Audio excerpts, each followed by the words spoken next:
friends, and welcome to another episode of Rural Contractors. I'm your host, Paul Osmondson, and today's topic is where and why. The where is where are you going? The why is why are you going there? And this really comes back to my story of I was just existing. I was working to provide for my family. I really didn't have more vision of what I wanted. I was working to survive. But then coming with the possibility of how do I grow my business to the next level? Why do I want to grow it to the next level? What am I trying to do? When it comes right down to it, it's me being selfish of going, I want to create my life. I want to engineer my life to a way I can make the amount of money that I want to make in the time that I'm willing to spend so that I can spend that with my family. And really thinking to this idea of I thought there was only one way to do it. And that way was working really hard and just going out and working and bringing a paycheck home. And I was really under the influence at that time that time was money. But time isn't money, because I can go work at a job, and if I'm working at that job, I can make $20 an hour. But if somebody else comes and they work and they have a better attitude, they could get paid for $22 an hour for the same amount of work. So what drives the value? It's not time, it's value. What drives the dollars? It's value. So really coming to that realization that one person can go and can create more value into the marketplace. But diving into why do I do what I do?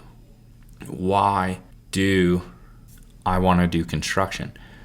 Why do I want to make more money?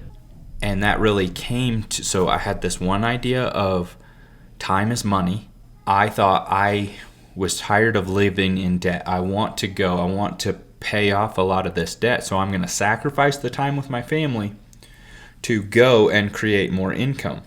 And I really knew there was this balance that I'm not willing to give up all of that time for that. So what are my other options? What if there's a second option? You can either go and work really hard, sacrifice that time with your family to pay off this debt, or you realize that you're not going to get there as fast. You make a work-life balance where you're going out, you're creating as much as you can in this amount of time, and then you're terming that debt out over a long period of time. You're sacrificing dollars there, but long-term knowing I'm not willing to give up that time with my family. In this conversation, I was like, hey, what if there's a third option? What if I can go and I can hire people to help me do that work? And I'm not saying I'm opening a sweatshop. I'm paying these people the value, but I know what my gift is lining up these jobs. At this time, I was working with subcontractors. It was very much in the idea stage at this point. How can I make the most amount of money in the least amount of time, or in the time that I'm willing to give, without sacrificing all of that family time? So that's exactly what business is. We're solving other people's problems. In the construction industry, we're building what they don't know how to build.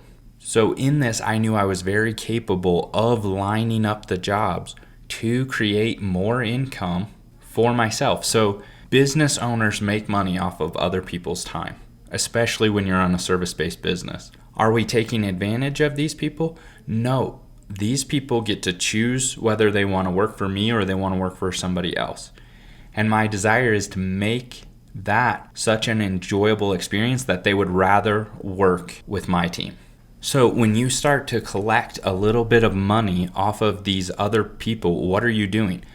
I'm using my money that I don't even have yet. I am using the customer's job, the customer's money, because they want this project done. And I have the resources of knowing people that will help me get this project done.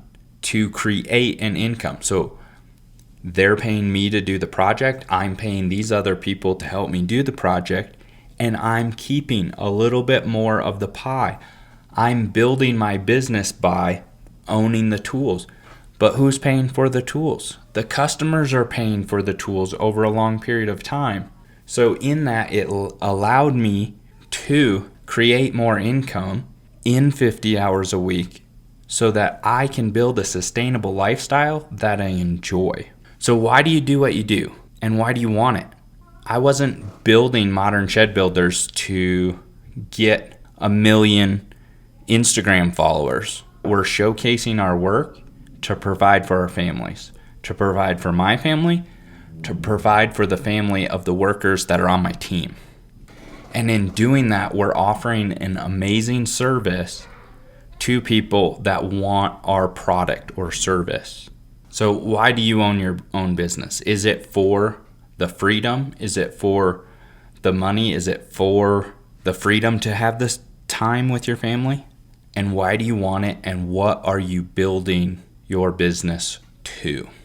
I think it's very easy for us to just start doing something because we had an idea of it. And I would say this is rare. I would say this is more towards business owners that are willing to jump in and like, I don't know what I'm doing, but I'm going to figure it out. But for me, when I really stood back, instead of just existing in this world and creating income for my family, how do I do it more efficiently? How do I build sheds more efficiently? So the topic is, where are you going? Why do you want to get there? I hope this episode was helpful. We'll catch you on the next one.